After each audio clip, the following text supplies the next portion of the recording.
எதிர்காலத்திலே biological weapons கடைசி யுத்தத்திலே மூன்றாவது உலகமாக யுத்தம் அதிலே கடைசி யுத்தத்திலே நடக்கக்கூடிய காரியத்தை கடவுள் சொல்கிறார். சகரியாவுடைய புஸ்தகம் 14ஆம் அதிகாரத்திலே ஏதோ கர்த்தருடைய நாள் வருகிறது.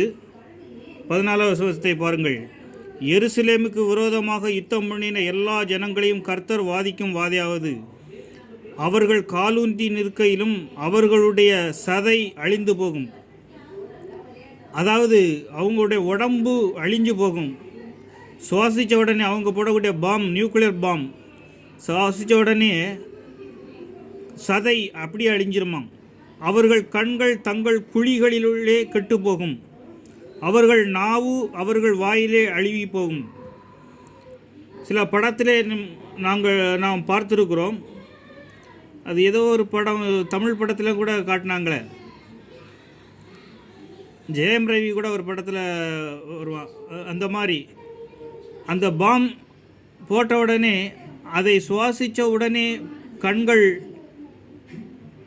அது குழியிலே கெட்டு போகும். நாக்கு அப்படியே இதாயிரும். மரம் செடிகொடிகளை அது ஒன்றும் செய்யாது. மரம் செடிகொடியை ஒன்று அசைக்கக்கூடிய பாம்கள் இருக்கிற கண்டுபிடிப்பதெல்லாம் சொல்லப்படுகிறது. ஆனால் இது கடைசி யுத்தத்திலே நடக்கக்கூடிய வாதிக்கும் வாதியாவது என்று சொல்லப்படுகிறது.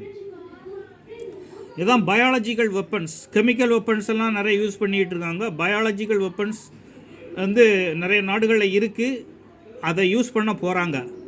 இதையும் வசனம் சொல்லுகிறது.